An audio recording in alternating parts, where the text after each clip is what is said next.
this is Jesse Linares, Skills Up Ambassador and Sanvia ArTeam member. The video you're about to see is a pre-recorded live stream that we did for our Sanvia partner schools. Now, if you have a school and you'd love for your students to use Sanvia tools and gain access to exclusive education opportunities just like this one, then click the link in the description below.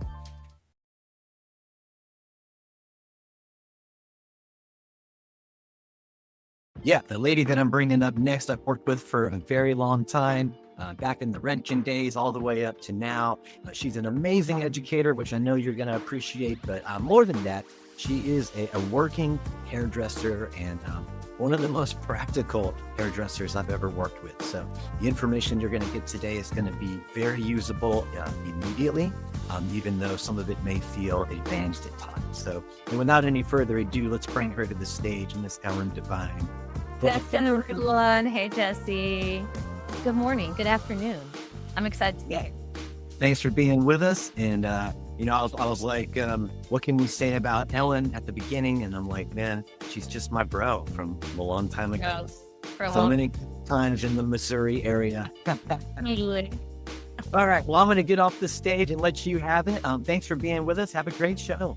Awesome. I'm so excited to be here, you guys. I see in the chat we have some people from Washington, Nebraska. I think I see Michigan. So keep typing where you're from. And we're going to start immediately into our sectioning and talking about what we're doing today. We're going to go over a shag, right? And I'm going to bring my little mannequin up and show you. We did half of it and let this air dry overnight. So half is pre-cut. Everything that we do on one side is what I did on this side.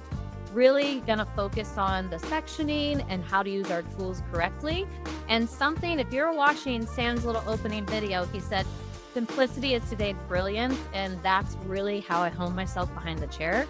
I'm not gonna overcomplicate things. Thanks for saying that, Jesse, because you know what? I'm just a hairdresser. I'm not doing anything fancy.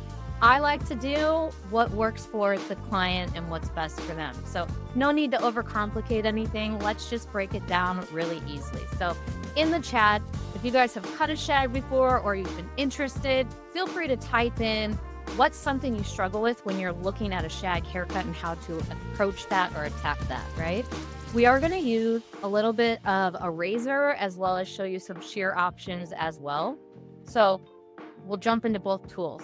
But we're going to immediately get into the sectioning. So when we look at a shag haircut, I want you to type in the chat, what's the first thing that really defines a shag? Is it the length?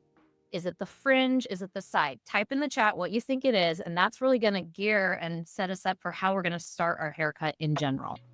So we're going to start sectioning. What we want to do is we want to find our fringe section first. How we do that, we're going to find where that head starts to slope and change direction. So you can see how that comb lifts off the head right about there. And if I lay the spine on the top, right where that comb lifts off, that's identifying a change in direction on the head shape, meaning that hair in front is going to grow forward. So this is how you find that perfect fringe sectioning every single time. Okay, so someone said the top of the hair is really what defines a shag. Yeah, right? Because the top has lots of layers, correct? So we know that we're going to do a lot of layers. We have a lot going on, and we're going to do a short fringe. And we need to find and identify where that change of direction happened on that head shape. Okay. So where that slope starts, if you're looking for it, you can lay your spine of your comb right at the hairline, slide your finger behind it. Sometimes I even like to just lay it flat on top and find where that shift is. That's going to be our first section. That's going to go from the slope to the outside corner of the eye, or that little orbital bone, if you will. So we're going to take our first section just to the outside corner of the eye. Now, I am taking it a little bit wider in some areas. We'll talk about why we're doing that. It's a fashion fringe in some sense. Some of these shags really have no part. So by the time we're done, she can pull this or they can pull this forward and not have a defined part. All that really depends on is the length that we choose to cut it. If this hair was longer, if the layers were longer, it wouldn't want to go in front as much because it would fall longer than the fringe. It would lay on the side. So we're going to kind of force the layering to go forward and have no part. Okay, so the first section is going to be for our fringe. We're going to go from that slope to the outside corner of the eye. And guys, please feel free to ask questions in the chat. I would love to answer any questions. Like Jesse said, a little validation never hurt anyone, okay? We want to just get a little more interactive with things. So we're going to put our clip in there. And then something to keep in mind, I always identify a shag with the fringe being the most important, right? That's really what's going to identify it. Think of someone that's really popular right now, Ella Langley, the country artist. She's got those bangs that when she pulls it up, that fringe kind of sits and gives you all this kind of real estate to really make an updo look unique or just a ponytail.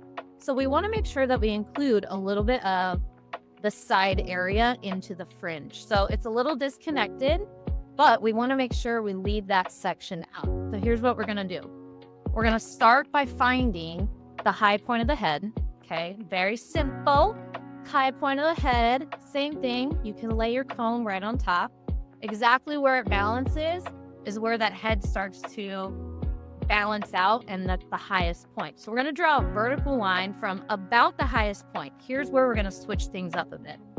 If someone has less hair in the front, I'm just going to slightly move it back a bit because I want to just play with my sectioning a little. Once you know the rules of why hair spills into natural fall off these sections, you can break them a little bit. So we're going to go about the highest point, which on the mannequin here will go about behind the ear. I'm going to get right in front of it. Make sure it's nice and tidy.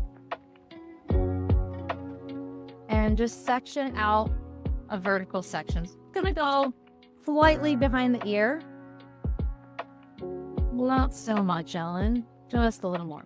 Okay. So now we have our front side section. And now we want to make sure that we can find that little side area so that we get that little fashion fringe. So when you pull your hair up, you have all of that happening in the front. All we're going to do is we're going to connect the dots here. So the fringe section ends right at this corner. We're going to take a diagonal back parting just to about behind the ear right there. Okay. So that's going to be its own section. And now we automatically are left with this kind of, I don't know, Jesse, maybe I'm wrong, obtuse triangle. I wasn't great in algebra, but it's not really a triangle as much as a side section with a couple points, right? I don't worry too much about the perimeter here because we will hold on to the length once we get to that point. Once we get all the sections nice and smooth, we're going to put a clip in that. Anytime we're using the clips, I like to put the legs going up really tight against the head. This is so that we can see our sectionings super clear and really concise, and it's much easier to get through our haircut. All right, last couple sections right here in the back area.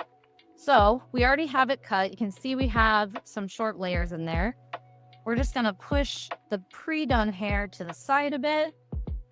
And now this is gonna be a great way to layer hair. It doesn't have to be a shag haircut. It can be long hair, short hair.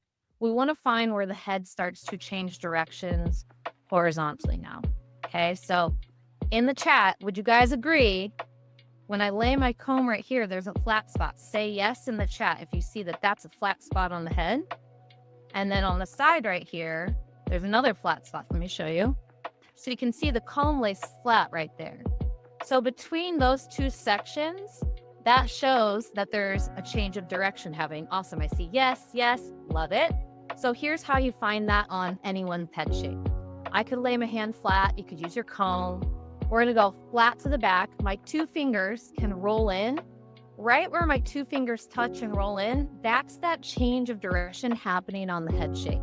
What's interesting is as you start cutting hair every day behind the chair, you're going to have 8 clients a day, maybe more.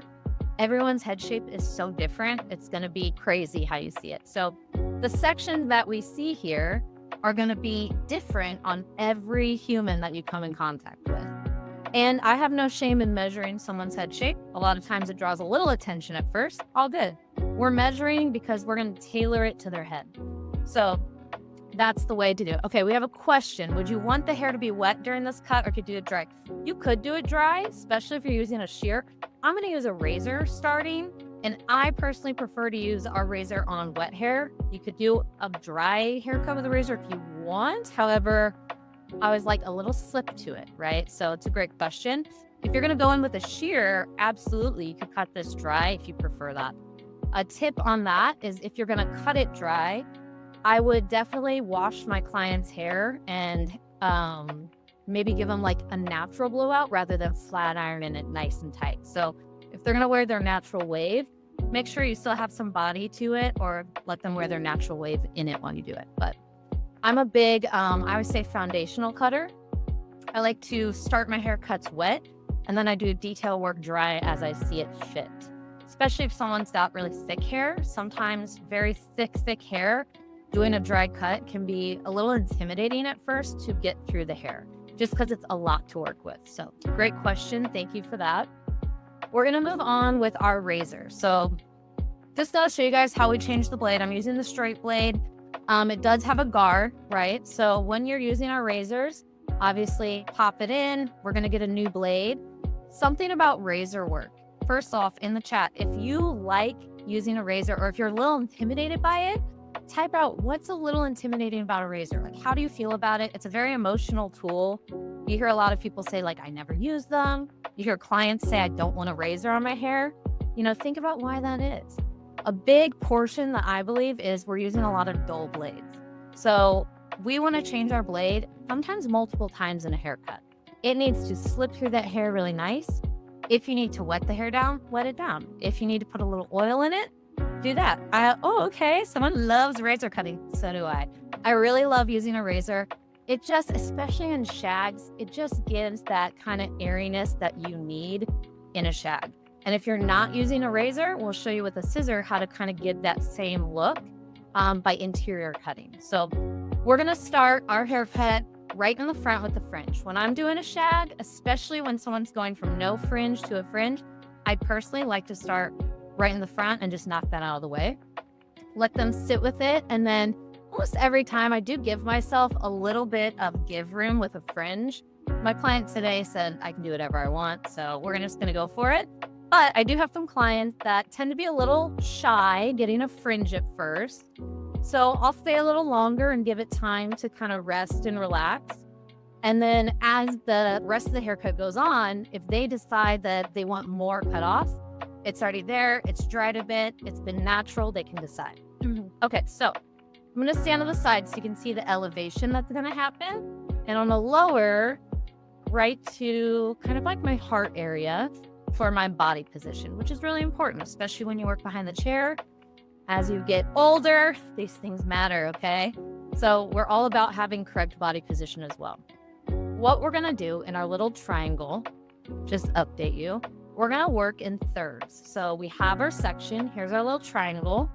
We're gonna work in one, do another horizontal subsection, and then a third, okay? So when we first cut our guide, all I did was let this rest in natural fall, and I went to the bridge of the nose and just cut my guide. So your guide can be anywhere you want, right at the dead center, okay? Now, turning to the side so you can see, we're gonna keep the elevation low. Once I do this section, we'll turn around so you can see the action from the front. And we are gonna put a little bit of angle to it. So elevation's gonna not be completely natural fall, but slightly out of it. So in the chat, when you lift hair, what happens to the hair? Are we adding length? Are we removing weight? What are we doing? Are we giving layers to the hair?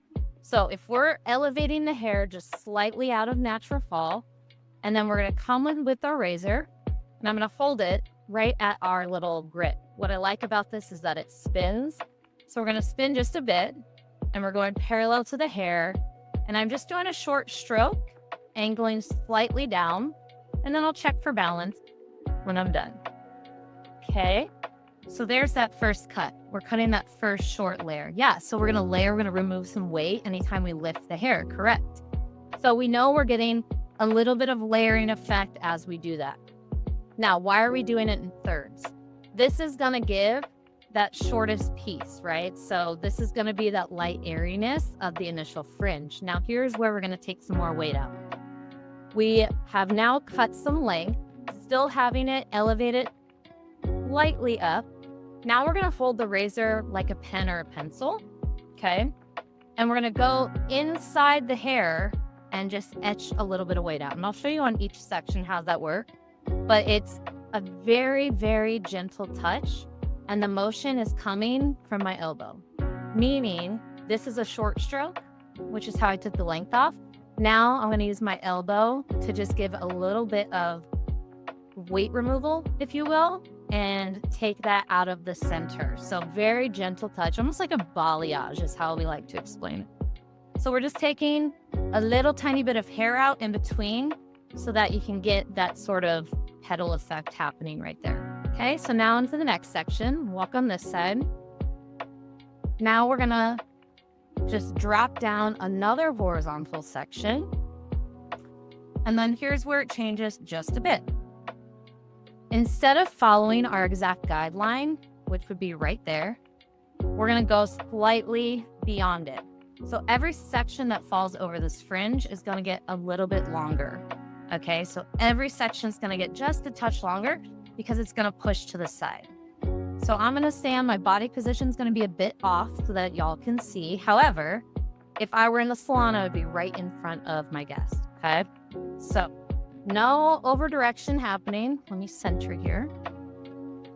Except for right in the corner because I'm naturally pulling it forward, okay? So over direction is this motion of a side-to-side movement, excuse me.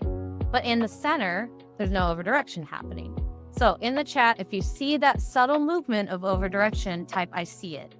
Just right there. What that's gonna do, it's gonna give us a little bit of length on the outside of the fringe. Okay, so now same thing. We're just gonna hold it. I'm gonna come on top. Actually, I'll go underneath so you guys can see. And just slightly angle a little bit with that over direction that's happening, okay? So now we're getting a little bit more length on the side. Last section here. Same thing happening. My elevation is low.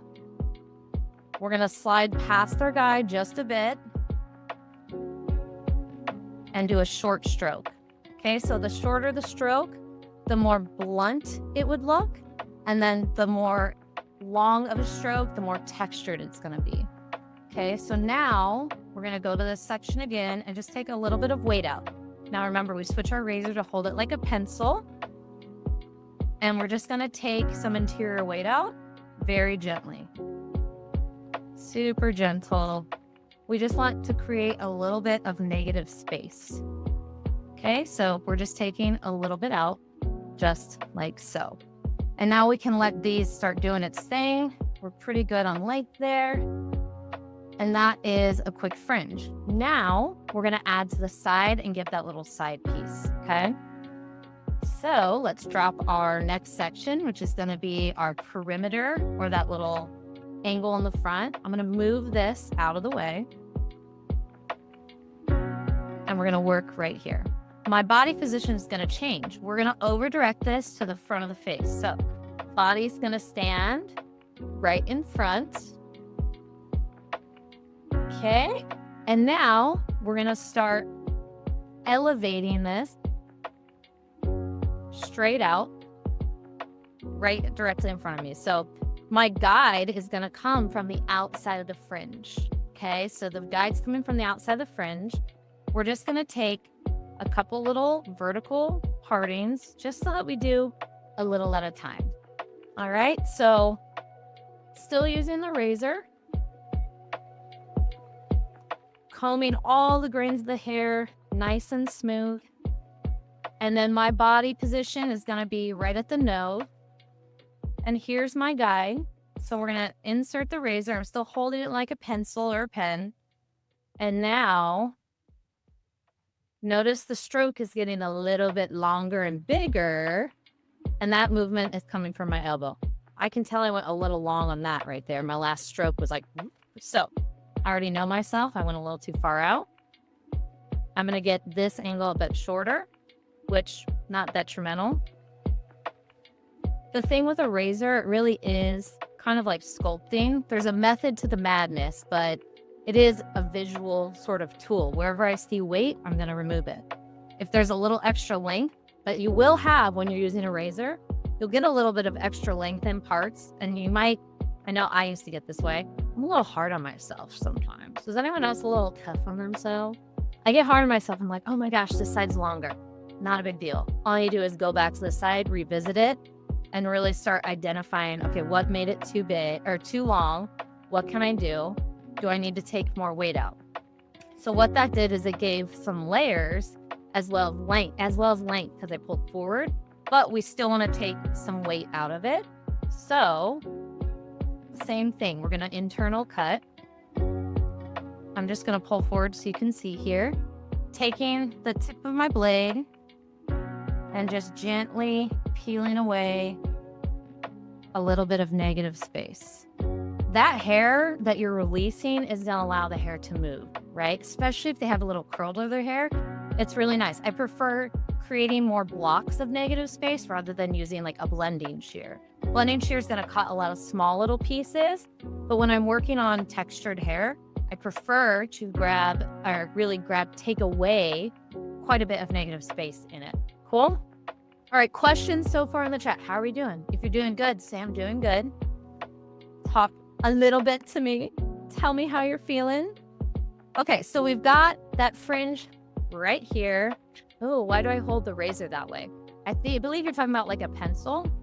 Okay, so that's a great question. Now, when I was trying to show you in the front, I did hold it this way, but what happens personally is I'm pushing force towards my body.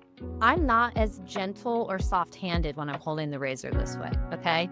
So I tend to be heavy-handed doing this. So I'm gonna go delicate with it because now the pressure is coming from my fingers, my fingertip, rather than the pressure coming from my arm. If that makes sense in the chat, say yes. So it's really about just holding it with a really delicate touch so that I'm not taking too much off too fast. Because I don't know about you, but that's happened to me in the past. Trauma. And then that will make you not want to use a razor again because I've cut like a giant hole in something because my pressure was too tough. So we want the light pressure. Okay, glad it's cutie. I'm glad you like it. Giving Ella Langley, right? She's in Texas. I'm like obsessed with that song. I didn't know I was a country girl, but apparently here I am. Okay, so now we're gonna add to the weight coming forward. So I'll give you two ways to look at it. We'll start facing forward, then I'll show you that elevation. What we're gonna do, remember this is our perimeter, okay? There's some perimeter there. We don't wanna cut a hole. So we're gonna draw a horizontal line, just dropping that perimeter out. Things don't have to connect and blend. We can disconnect it, especially in shags. I don't need everything to blend. I want the hair to move, okay? So I'm just gonna draw a horizontal line, saving my perimeter so that we don't get a hole. And then just to double ensure myself, just gonna put a clip on it so I don't pick it up and accidentally cut it, okay? Now, we're gonna take this hair in sections and it's gonna come forward. So I'm taking horizontal sections just on the top, and we're gonna over direct to the front and continue to cut the layers. What's up, Jesse? Well, I did some checking. You're doing awesome, by the way. Thank you so much, and everyone's loving it. But I did do some checking on the triangle. What you're working with there is a scalene triangle. I knew that you would look it up. I'm like, I said obtuse as if I like aced math. That was my worst subject, okay? There are a lot more types of triangles than I knew, but yeah, so the scalene triangle has three sides of different lengths. So oh my goodness. Leave it to Jesse. He will always find the exact, what am I trying to say, verbiage that I need. That's why I asked. So it's not an obtuse triangle. I already forgot what it is. Okay, cool. Awesome. That's smart. Wait, what's smart? What are we doing? Oh, dropping out the perimeter of the clip. Okay, good. I love that. So now look, we're doing the same elevation as the fringe there. And now, actually, no, sorry, excuse me. We're doing the same over direction, meaning it's coming forward. However, I'm gonna allow that fringe to not be picked up. And we're gonna go in and do longer strokes to cut some layers, okay? Now my motion is coming from my elbow because remember, this is a short stroke, blunter. And then when I want more dimension, I'm gonna pull back on my elbow so I get more texture within that layer, okay? So Same thing. Okay, now when you get one of these pieces, you just cut that off. Fine. All right, so now we're gonna do the same thing. I'm gonna pull forward. I'm just gonna pull forward the rest of it. Now facing this way so you can see that elevation. Moving my body constantly, okay? Now in a salon, this is what's so great about having a chair that spins. I move my clients a lot rather than me dancing around because I'm using the mirror a lot of times. So I will definitely take my clients and move them around in the chair and spin them. Okay, so now my elevation's coming straight out. We're gonna layer the hair, okay? If you want a guide, I created the guide myself at the beginning. But when you're connecting the sides, your guide can come from that high point or the top of the head right there. So that's gonna be your guide. I'm gonna make sure I'm not picking up my fringe. Ellen, don't pick that up. Okay, if you want, you could clip that fringe down too. That's all right. Okay, now look at my section. It's flat, but check out what's happening. We're elevating it straight forward, but we're over directing it. So that's gonna give me some shortness in the middle and at the high point there, but then it's gonna give length on the corners. And then we can always add more layers, okay? We're building. Now I can use a little more force. So notice, to my friend that asked that question, sorry, there's a phone call apparently. My friend that asked that question, why am I holding the razor like that? It's gonna give just a little bit extra texture in it. You know, I can't believe we still have a house phone. Sorry I have that going right now, Jesse. But now that's how we're gonna get that top layer. Now we can release that side section right there. Drop your clip, and then here's how we'll connect the dots. You can start cutting the perimeter right away if you'd like, which I tend to do. I work as I go. So right on the side here, this is a big disconnect. So if you see it in the chat, say disconnect so you can tell. The big disconnect, meaning here's that side section.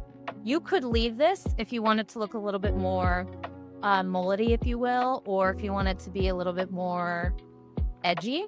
But if you still want some length and have it be this kind of modern shag that's happening, we're just gonna keep that hair in natural fall, switch to our razor like a pencil again, and we're just going to create a soft angle, no big. So notice that we are cutting all the layering and the silhouette of the hair before we're cutting the perimeter, because now I don't have to section it out. So it's about speed as well, okay? So we have some speed happening, and then here's how I can connect all the dots. Like I said, a razor can be a little bit more dynamic, if you will. So if you want to blend a bit more and go, okay, there's my length, and I have all this kind of extra length inside, we can just take our sections vertically. And sometimes I like to leave those little tendrils, but I'll just lift and just etch out some weight. It's really just visually taking some of those tendrils out, but now I've switched to vertical. It's coming from the back. Just like that. Okay. So we're gonna let that start drying.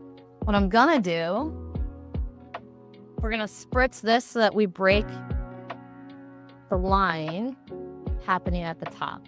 And then we'll add some more layers at the top as we need.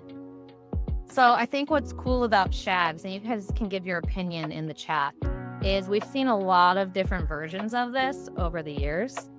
Let me see what this says. Okay, do you find over-directing more beneficial for cutting a shag than holding the hair at 90 degrees? Just gonna give a different effect. So let me clarify this. I think it's Layla.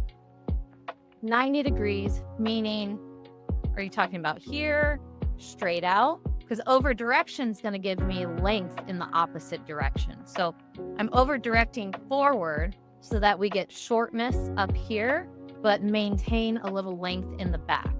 So hopefully that makes sense. So if I were to go straight out or pull 90 from each section, it's going to give a very different effect to the hair itself. Okay, would you leave that disconnection in there if they wanted to have longer hair in the back like a mullet? Yeah, you could totally do that.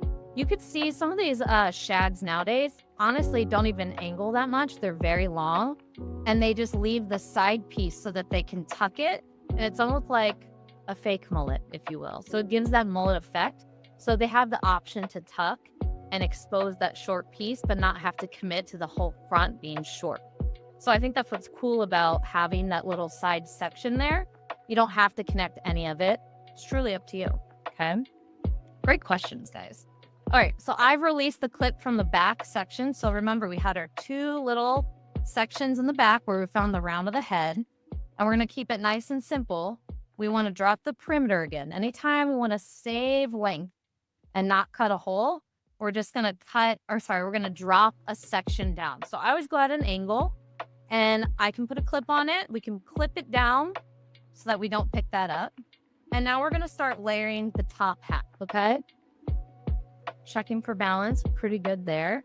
Okay, so let's move to front section. Take the clip off this back part. Let it start drying. So you can see that we don't have crazy short layers in the back. They're a little bit longer than the ones in the front, but not too much. So if you want your haircut more even throughout, then you could cut to the section rather than over direction. Okay, would you still use a razor when doing this cut on curly hair? That's like the ultimate question, right? Have I used a razor on curly hair? Yes. If the curly hair is dry and maybe bleached and all that, I have a client that has really curly hair and still wears it curly. We just cut a shag in it last week. I cut it with scissors just because I can maintain that sort of bluntness that I want to create its own negative space. In fact, let me show you this section with scissors so that you can see how I would attack this to mimic a razor. Okay, if you're good with that, say good. Fire question. All right, so let's switch to shears. Give you some options because you can do all these same motions with a pair of shears. Okay, so this is gonna be quick. It's just 2 more cuts. So we're gonna take this entire back section that I grabbed and we're gonna cut it at once, okay? Bulk cutting, I don't mind a big bulk cutting because I'm trying to bust through this haircut, get a lot of texture happening and all that jazz. So because of how I'm gonna cut this, I'm gonna turn the mannequin all the way around. I'm dancing a lot today, guys. But I'm gonna show you how you can cut on the interior of the hair so that you can sort of cut like a razor. Because think about when you cut a razor, you're not cutting on the outside of your hand, you're cutting on the inside. That's gonna cut some short pieces, some long pieces, and give a little bit of length, okay? Doesn't it damage curly hair? I thought it wasn't good for the hair. I mean, truly, razors are blades, okay? Scissors are blades, right? So I find, I hope the teachers don't hate me for this, and Jesse, you can jump in if you'd like. I find that if someone's hair, like my hair is wavy, my hair acts normal when getting a razor on it because I just have a slight bend to it. Now, like I said, my client I cut last week, she's got pretty curly hair. I use scissors, I move on to it. I like to look at the texture of it, the condition of it, and I sort of know, can it handle that type of cut? But if anyone else has an opinion, feel free to type that in the chat. It's more about, I would say, having a fresh blade, making sure the hair itself isn't already damaged as well. Like my hair is very healthy. I definitely can put a razor to my hair, but I don't wear it curly every day. In fact, I very rarely wear it curly. I mostly blow it out, smooth it, etc. So there's a lot of elements, in my opinion, that's just an opinion, it's not a fact, that go into it. Okay, so let me cut this section and we'll go back to the chat. Here's that guy right at the high point. When we cut with scissors, I'm just elevating that full section straight up from where it's living. And now we're gonna move our scissors to the interior. I'm eyeballing right here. And now we're gonna cut parallel to that hair. And I'm sort of talking that shear and letting that hair fall. So I'm gonna get a little closer. Make sure, okay, hold on. I want you guys to see. Lower her, okay? So this is gonna be a very gentle movement as well. I don't wanna overcut. Elevate up. We already have those short bits. As we go, cutting inside out. You got short to long, almost like a blade of grass. And I'm just using the middle of my shear to the top. It's not going all the way in. I'm just rocking it and I'm almost peeling away the hair as I do it. The long hair that doesn't reach the section, because I'm just cutting a horizontal line, meaning my finger angle, I'm not going in and doing this. I'm not adding more length to the bottom. We're just going to cut it horizontal to that section and just cutting inside short to long. So that's how we would mimic a razor. How do you avoid cutting yourself? You know what? I still cut myself. I'm gonna be real. I have a Band-Aid ready to go just in case I do. However, here's a tip on that. I actually keep like my own special band-aids because like I bleed so much that I felt bougie about it. So why these special band-aids that I keep like close by. So I tell people that's how I know it's time to sharpen my shears. Like when I haven't bled for a while, I'm like, oh, and I'm just a little raw. That's right. And you know, I rotate. I have like almost every pair of shears that we offer on the Samvia brand. And I rotate them and I'm like, all right, this one's dull. I need to send them out. I'll go to the next. And I'm guaranteed to cut myself. It's ridiculous. I keep Band-Aid. I have special Band-Aid too. However, here's a tip. When you don't want to, if you have a shorter shear, use a shorter shear. But it would be hard if I'm working on short hair, correct? So if I go in this way, I'm probably prone to cutting myself because I would just be cutting a little bit off. So what I would do is rather than starting in the middle, I would move to just the tip. Okay, so just the very bottom of the blade, just like this. Okay, I'm just gonna cut just to show you now.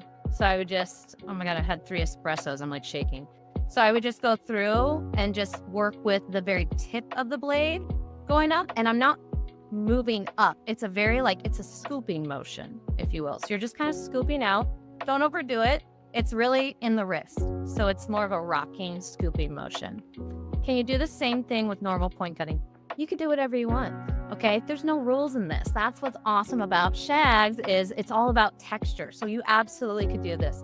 Here's how we would do that with back normal point cutting, okay? We would take that section and you could do deep point cuts just like that. The difference is you're taking a little bit length off and you're cutting at a little bit more of an angle at times, okay? But there's no right or wrong way. It's just different techniques, right? So you could cut it blunt. If someone has fine hair and they need bulk to it and you feel more comfortable doing all this with a blunt cut and then adding texture in after, you absolutely can do that. There's no rules with it. So let's do the last section and just show you a little bit of how to texturize that in between with the scissor as well. Same thing. Okay, these are great questions, guys. Very nice. Okay, so we've cut all this. That's looking good. Here's a long piece right there. Look, I'll point cut that off because there's no rules. It's just techniques and understanding the rules of hair and understanding the shape of the head and how it's going to fall and all that jazz. Okay, so see what other questions. Wavy and looser textures benefit from razor cutting. It makes the hair lay softer. Hair that is level 3 and 4 will benefit more from a scissor or curved blade. I love it. So if you read on the screen, that's why I was saying my hair is more wavy. So razor cutting, my hair does really well with because it cuts and releases a lot of weight. And then if someone has more coily hair, I'm going to probably do more of a blunt cut and use shears to give that. So I love that. Is it Sylvia? Thanks, Sylvia, for your input. I think that's awesome. Last section right here, dropping down that perimeter again. Okay, so we're going to release that perimeter. And then once again, my body position is going to move. Now, this is what's interesting. The section that I cut with the scissor will look a little bit different than the razor. It's going to mimic like what a razor would do, but it will look a little different because I don't have as many strokes happening. But let's show this last section. Same thing, my guide's going to come from that high point. Let's see where we're at here. Okay. And then we're just going to cut. See how much space that we're giving ourselves? So when hair's shorter, yeah, you might cut yourself. You got to be careful. But you just got to put a little blood in the game. You know what I mean? It's a badge of honor. No, I'm just kidding. But it does happen. And I mean, I've been doing hair for 18 years. I still do it. So if it happens, I just excuse myself to my client. I said, oh, my scissors are very sharp. I'm going to get a Band-Aid really quick. And they're, oh my gosh, I'm so sorry. I'm like, it's a battle wound. No big deal. But it does happen. So don't beat yourself up if you cut yourself. But we do want to avoid it and practice. Practice is everything. The more that you do a new motion, the more comfortable you get. And honestly, mistakes are where we find opportunities to grow. So you might find, okay, when I try to use this one shear and I'm using my elbow, I cut my fingertip and it was really bad. So I'm gonna make sure I give myself more space and remember my little wrist motion. Okay, sound good. So let's give this a little spritz. And then we're gonna go just in the bottom and I'll just do a little more negative space and it's a wrap. So using our shears, now I did this on the other side with a razor. We're gonna just lift up our mannequin. And I'm not necessarily gonna section this out. I'm just visually seeing where a little bit of weight removal is needed. Oh, and we do need to cut that perimeter to match, okay? So I'm just going to take this out. You can see we have all this layering happening. I just wanna add interior texture. Same thing, I'm going in on the interior and you can see the motion that I'm doing is kind of like an arc, okay? If you want it to go through and blend it, you could section out, you could lift up, you could blend it. It's all good, especially if someone has a lot of bulk at the bottom. So that is all we got on just sectioning out. Now that we've done the whole haircut and we talked through, I would love if you guys add any extra questions that you have, whether about the razor or scissor, or if you feel good on it, as I recap, just type something that you learned from class today. Like what's some sort of aha you had, or is that, oh, I could use that today, I could use that tomorrow. What is something that really made you think that's a lot simpler than what it was? As we do that, we're just gonna etch out the last perimeter part. And then this could air dry. We could hit it with a little diffuser. I love doing like a sea salt spray or texturizing spray whenever I'm working with my shags. So any kind of product that you want to add. But right now, we're just going to continue that perimeter at an angle. Let's see, I saw something pop up. Did we have a good question or an aha? You agree with the fringe? Okay, I love it. The fringe was, honestly, if you master that fringe, anyone can have a shag basically. Because nowadays, a shag that we do in the salon is not necessarily a classic shag that was happening in the 60s, 70s. It's modern now. And we've kind of put this sort of 70s flare fringe and gave it a lot different type of layering. It's not as short, but there's different versions. There's like punk rock versions where it's a little bit more bowl-like or mullety. And then we have kind of the soft, you know, influencer shags, if you will. Even a seasoned stylist cut themselves. That's right. There, we all cut ourselves, and if they don't, they're lying. No, I don't know. But we are human after all, right? So it's okay. Mistakes happen all the time. And that's the beauty of doing hair, is that we're always evolving as hairdressers. None of us are perfect. We're always learning something new and really discovering little moments of what works and what doesn't work. Okay, so let's get a couple more. The beauty of over-directing. Over-direction is that girl. You know what I mean? Like, if you can really understand over-direction, you can utilize that movement to help you out to do less work in haircut. And it's really gonna up your game in any type of, not just shag, anything. So realizing that, I think something that we realized as you've been doing hair for a very long time, everything you learn in school maybe doesn't make total sense at the moment, but at some point in your career even, or at the end of school, it's all gonna come together and you're gonna be like, oh my gosh, like it just clicks, right? So you'll realize everything's fluid, okay? How would a classic shag differ? I would probably, classic shag a lot of times, I would say, this is an opinion, none of this fact, by the way. Classic shag is gonna be a little bit more blunt, in my opinion. And then a lot of times they're very short, right? Very feathered at the front. Maybe less of like this like Ella Langley bang and more of like a I'm gonna say Joan Jett, but I actually don't even know. Like, you know, like very rock and roll kind of punk. And then you also have like the Farrah Fawcett bangs. There's just so many different versions. What I would say is that a shag is really layers and fringe, and break it down that way. And everything else is artistic interpretation. I love that you're heavy-handed and learning how to hold a razor better. That's awesome. That's going to help you in the long run with a lot of razor work. Cool.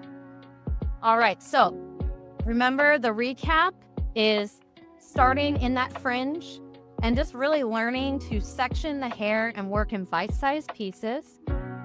and just rolling with it. If you're gonna do the fringe that way, the key point I would say is to surpass that fringe every section that you have.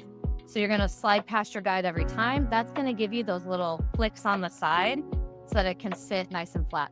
The other tip you can do, if someone's hair splits and you're having trouble and issues getting it to have no part, when you diffuse, I'll always pop a couple of our dry clips right at the fringe area, going like opposite directions and holding that calic down, and then just slightly diffusing, hold like this.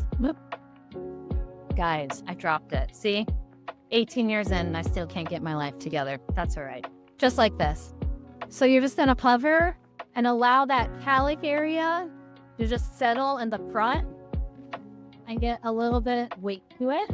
Then once it's fully dried, you'll pop those clips out and you'll be good to go. And I like to teach my clients that behind the chair as well, because it's important that, yes, we're giving a haircut, but are we teaching our guests how to style that too?